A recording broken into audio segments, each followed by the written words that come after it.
Welcome to Front Office Pros. I'm Steve. This is Joe. Today we're going to be talking about Dynasty sell highs. These are some players that you should trade right now to get the best return possible. Hike!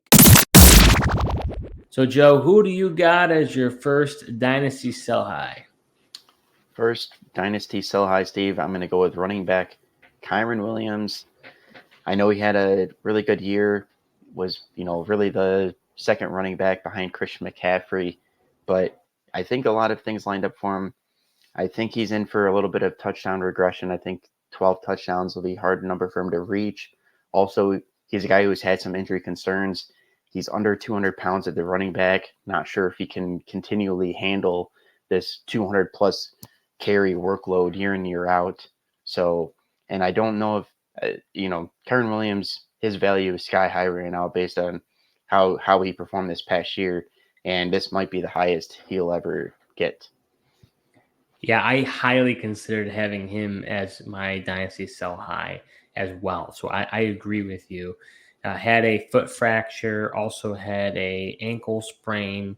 So that kind of limited him as far as his rookie season. Then he had another ankle sprain, high ankle sprain, that put him on IR. He was out for several weeks.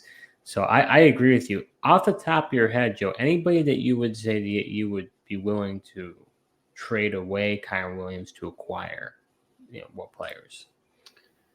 I mean, obviously, if you go with draft capital, maybe I think if you could get it like a top 5 pick in this upcoming draft, I'd be willing to do that. But I think maybe just, younger wide receiver, maybe in a draft pick or another player or something like that, might be willing to, move Kyren for that. So my first Dynasty sell high is going to be wide receiver Jameson Williams. Jameson Williams finished as the wide receiver 82 in PPR formats after he played 12 games for the Detroit Lions after being suspended for gambling. Jameson Williams' career highs in each category. Okay, get this, Joe. 7 targets is his most targets he's ever had.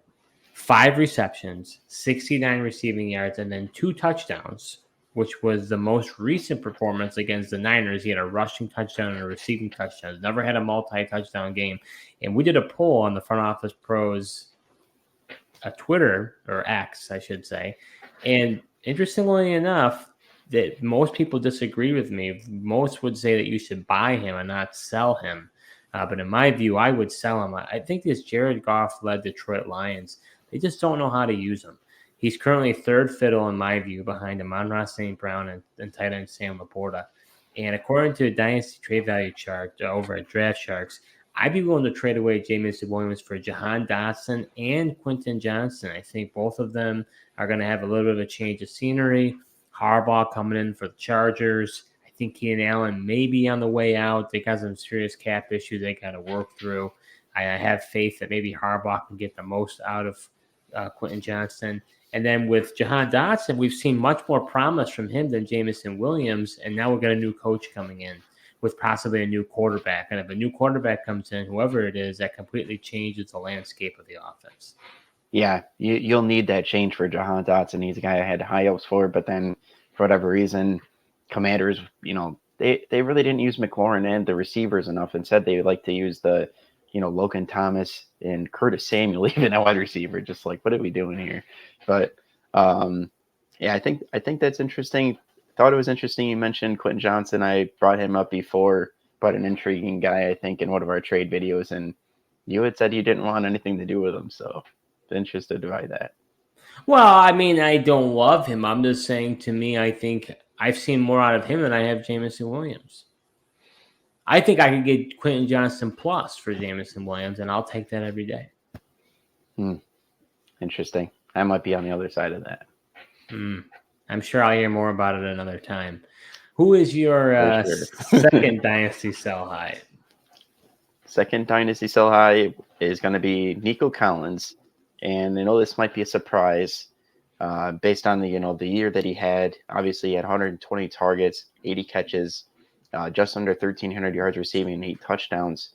But a lot of that came, once Tank Dell got hurt, and I think with Tank Dell coming back from injury, those amount of targets will come down some. And then you have also one of the concerning parts about Nico Collins too is the fact that he had some home versus road splits. Look like you're about to sneeze there. But the home versus road splits are a little concerning. They perform a lot better in that dome. Go onto the road and not so much. I think he'll still be a solid player, but I think where his value is right now, I don't see it getting any higher than it currently sits. All right, Joe, that surprises me a little bit, but I don't think I would. It would take a lot of stones to be able to trade this guy. I believe that you have to make the argument that he's at his peak. That's the argument that you'd be making. Right. Which could totally see that happening. I don't think that's out of the question. Would you trade him away in exchange for guys like Tank Dell, Jordan Addison, Jackson Smith and Jigba, Terry McLaurin even? Any of those guys would you acquire? Yeah, I think I would be willing to take all three of those players over Nico Collins personally. You said Tank Dell, Addison, and Jigba. You would also do McLaurin as well? Not McLaurin, but those three younger players. You might even, I don't know, it might be a little too aggressive to get those young guys plus, but I would definitely be able to capitalize off the season for Nico Collins and get those younger wide receiver assets. So you would do Nico Collins for JSN straight up? Yeah, I would be willing to do that. Wow. I mean, I like JSN a lot. I just don't know what's happening with that Seattle team. It'd be nice to know. I'm not a big believer in Geno Smith, who is going to be the quarterback going forward. Pete Carroll is no longer the coach. It looks like it's going to be Mike McDonald as the defensive coordinator. Who are they going to bring in as the offensive coordinator? A lot of questions still for Seattle. So my second Dynasty sell high is going to be quarterback Tua Tagovailoa.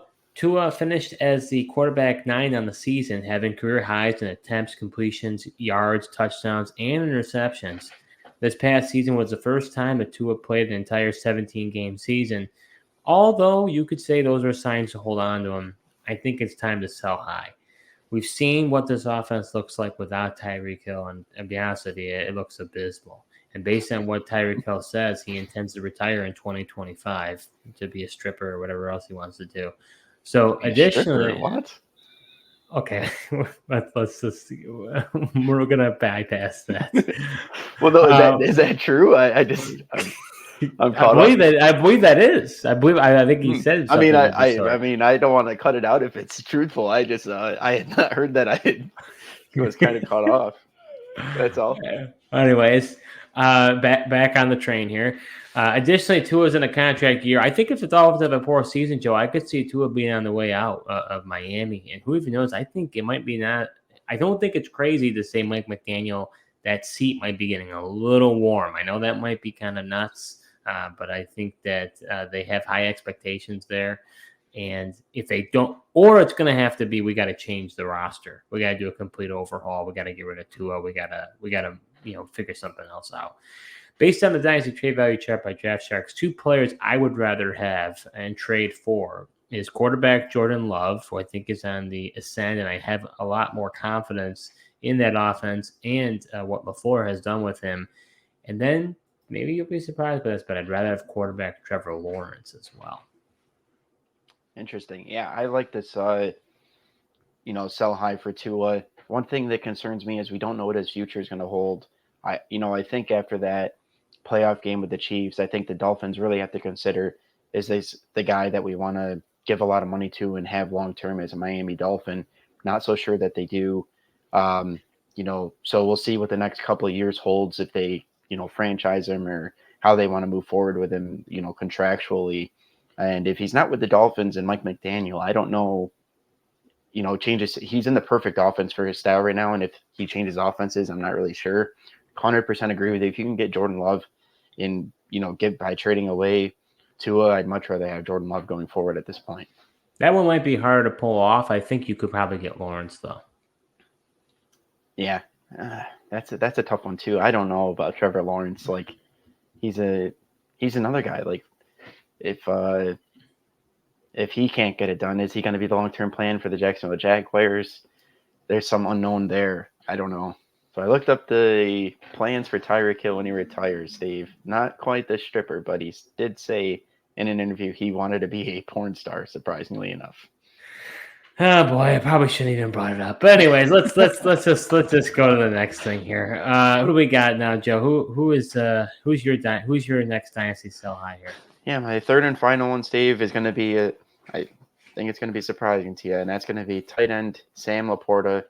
I know partially. Whoa, wait a minute! We're one of the biggest supporters here. What's going on? Yes, I was a big supporter of Sam LaPorta. Really liked him coming out of Iowa. He had a great rookie year. I just think it's going to be hard for him to get back to these numbers consistently. He was able to get almost 1,000 yards receiving, 10 touchdowns, 86 receptions. And I think, contrary to what you were saying earlier about Jameson Williams, I think he could emerge, but I also think somebody else new could come to this offense, garner a little bit more of a target share.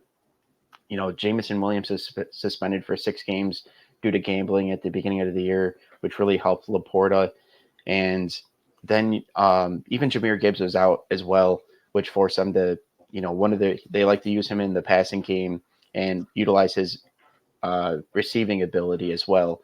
So I think if he's able to stay healthy, who knows if somebody else comes in and mix with this Lions offense. I do like that Ben Johnson's returning, should keep that continuity with Jared Goff and this Lions offense, should still be good. I just could worry, 10 touchdowns is quite a bit. I think LaPorta could be in for some touchdown regression there as well. Just wonder, we saw Hawkinson kind of come onto the scene for the Lions. This is partially what scares me too. And then all of a sudden they decided not to use him, trade him away, draft LaPorta, and all of a sudden he's utilized heavily. Like, is the tight end position something that they generally use this much, or was this year an anomaly? I mean, that's very interesting. I mean, based on dynasty trade value charts here, LaPorta is the top tight end. So, I mean, I guess what tight ends would you rather have at this point from a dynasty perspective? I just think that I don't know if there's tight ends I'd rather have, but I think you can make do with other tight ends. If you happen to have a guy like a Trade McBride or somebody like even Dalton Kincaid, I think has room to emerge and be a bigger part of that Bills offense as well going forward. But I would look to move on from LaPorta, see if you can't get a couple of young receivers or a couple of other younger assets. There's just you could get by with a David Njoku at your tight end position even.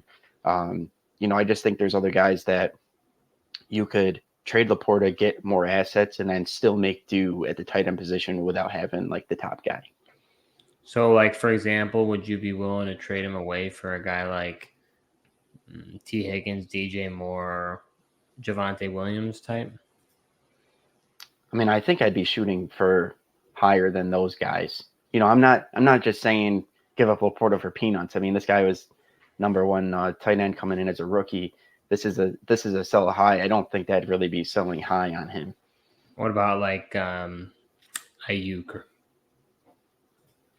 Yeah, I think that's more of the, even some of those younger, rookie receivers that we talked about before, like, the Jordan Addisons, JSNs. If you could get those guys, maybe, and even like plus, I'd be willing to do that. Would you trade him for Neighbors? That's interesting. I mean, you could also trade them for, draft capital that you could get Neighbors in the draft. But I might be willing to do that. I mean, that would be interesting. I mean, it's such a rich wide receiver class. So my last actually sell high is going to be running back Rachaad White of Tampa Bay Buccaneers. He had a career season finishing as the running back 4 in PPR leagues. He had 990 rushing yards, 6 touchdowns, 70 targets, 64 receptions, 549 receiving yards, and 3 receiving touchdowns. Although the numbers were impressive, I believe he benefited greatly by getting the lion's share of touches. That's one of the reasons why I targeted him in most fantasy drafts last year, because I thought he would get a ton of volume, and he did.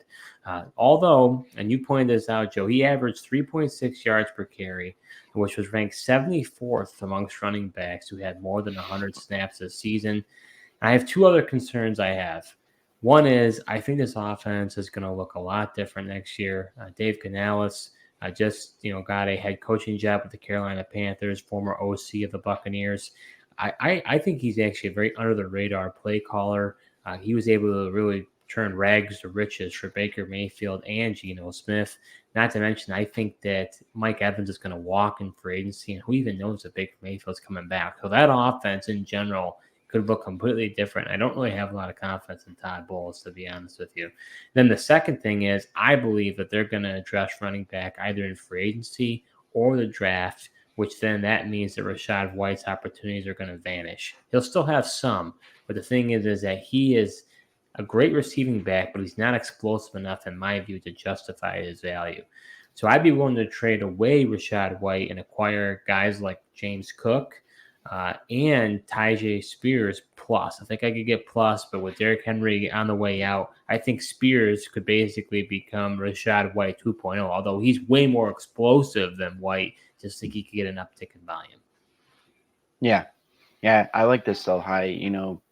He had a really good year, and to your point, he's a tough player, and if he doesn't continue to get this high volume that he needs to produce all those fantasy points, it's going to be hard for him to repeat. So I definitely would try to take advantage of, how high his value is right now based off of the season that he had. I know you were interested in it and saw this type of season coming. I was more so focused on his inefficient numbers, which happened, but he still had the volume to produce at a good level, and Baker Mayfield just dumped it down to him a ton. I do think Baker Mayfield's going to be back. I think the Buccaneers are going to want him back. I feel like they don't really have a good plan at quarterback. I feel like they're going to throw money at Baker and keep him there just because the fan base is going to support that. And he had a really good year. I mean, they got to the playoffs, beat the Eagles in the playoff game even. So I think he'll be back with the Bucs. But I do agree. I think they'll either address it in free agency or draft a running back and bring in competition for Rachaad White. And obviously, that lowers his intrigue. As I understand the NFL more, and as I kind of ingratiate myself more into how the NFL works, I really do believe that when coordinators leave, it really can have an impact on a team. Not to mention Todd Bowles being a defensive-minded head coach. I think losing their OC, I don't even know if they've replaced him with anybody yet off the top of my head. But I just, even if Baker comes back, Baker had a career year. And without Mike Evans, I think he could struggle. I mean, he's not been immune to struggles. He has had. Yeah, I think it'd be a mistake, honestly, for the Bucs. What if Mike Evans comes back? It's possible. I just don't see it happening. Would that make you feel differently, or because that's another one? That's a big part of your. It could. Right. This is all about dynasty selling is speculating. We're speculating in the future what we think could happen, and we're anticipating that move, so we're making the move as a result. So I could be my read can be completely wrong, and that's fair. But regardless, I think they're going to bring in an additional running back. So some people thought it was going to be Sean Tucker, right out of Syracuse, one undrafted, just not used. And then they had Chase Edmonds. They're going to bring somebody else in. This is a rich free agency class. The draft isn't that great at running back, but they still might get a guy like, they could get a guy like Blake Corum in the second or third round, and that's going to completely change his outlook. Yeah, it doesn't look like a good class, but I feel like running backs, you kind of just can always find it. Though you hit on some later picks, and running backs kind of come out of the woodwork. But to your point, regardless what happens with Mike Evans, I am interested to see who they do bring in at OC and how this offense will look, though, without Canales at the helm here. To your point as well with the OC change, that was none. The best example of that was what happened with the Eagles. I mean, Steichen's out of the picture. Brian Johnson comes in. Eagles offense looked completely different. Jalen Hurts looked like a different quarterback. Just didn't seem to have that same system and, same things that were working last year didn't go right for them this year. So that does it for our Dynasty Sell Highs. Hopefully you take advantage. Start putting some feelers out there to your other league members, see if they're interested, if you own these players. We'll be back this Friday talking about buy low candidates. You're not going to want to miss that. Thank you so much for watching, and until next time.